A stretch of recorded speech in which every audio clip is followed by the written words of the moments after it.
किसान भाइयों, जब हम गन्ने की बुआई करते हैं, गन्ने की बुआई करते समय हमको कीटनाशक तो देना ही रहता है। नहीं कीटनाशक देते हैं तो जो मिट्टी में कीट होते हैं वो हमारे गन्ने के टुकड़े को खा करके ख़राब कर देते हैं।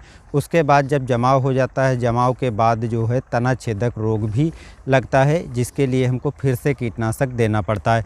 ऐसे में हमको अलग अलग कीटनाशक देते हैं, लेकिन अलग अलग कीटनाशक ना दे करके एक ऐसे कीटनाशक का दोस्तों हम यूज कर सकते हैं जो आपको मिट्टी के कीटों को भी सुरक्षा प्रदान करेगा आपके पौधे को, और बाद में जो तना छेदक गन्ने में लगता है उससे भी बचा कर रखता है। इसके दोस्तों मैंने ऐसी दवा को तलाश किया जो दोनों पर काफ़ी अच्छे से कंट्रोल करे, यानी मिट्टी में जब हम गन्ने की बुआई करते हैं मिट्टी वाले कीटों को भी कंट्रोल कर पाए, बाद में तना छेदक जो गन्ने में लगता है उसको भी कंट्रोल कर पाए, और धान में जो माहू तेला आदि लगता है, हरा तेला और भूरा तेला, उस पर भी कंट्रोल कर पाए। दोस्तों मुझे एग्रो स्टार पे जो है ये सटर नाम की दवा मिली।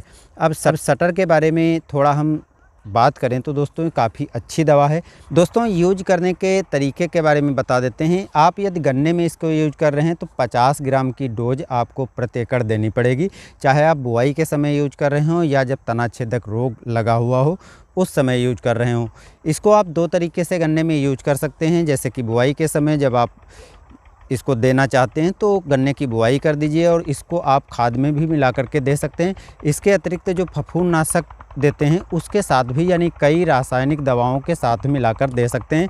तो जैसे कि अन्य दवाओं में क्या रहता है कि हम दूसरी रासायनिक दवाओं के साथ नहीं मिला सकते हैं, लेकिन इसमें दोस्तों ऐसा नहीं है कि इसको दूसरी रासायनिक दवाओं के साथ मिला सकते हैं। तो जब आप गन्ने की बुआई करते हैं या फफूंद जनित दवाओं को देते हैं और कीट वाली ये दवा देते हैं, तो दोनों को एक में मिक्स करके भी बुआई के समय दे सकते हैं। स्प्रे आप दो तरीके से कर सकते हैं। गन्ने की सिंचाई करने के तुरंत पहले भी कर सकते हैं, जैसे पौधे के पास आपको दे देना है, उसके बाद सिंचाई कर सकते हैं, क्योंकि सिस्टेमिक ढंग से काम करता है तो ये जड़ों के माध्यम से पौधे तक पहुंच जाएगा और अच्छे से पौधे को कीटों से सुरक्षित रखेगा। इसके अतिरिक्त सिंचाई करने के 3 से 4 दिन के बाद भी आप दे सकते हैं। तो आपको जो तरीका अच्छा लगे वो उस तरीके से आप इसको यूज कर सकते हैं।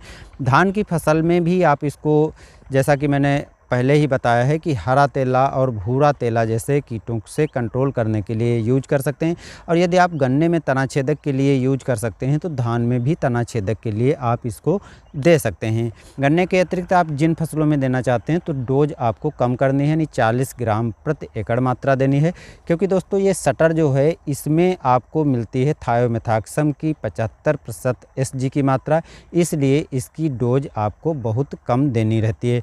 मैं दोस्तों इसको यूज किया है और काफ़ी अच्छे परिणाम रहे हैं, और मैं इस बार दोबारा यूज करने जा रहा हूं। तो आप भी इस सटर को ले करके और अपनी फसल में यूज करिए, अच्छा लाभ लीजिए।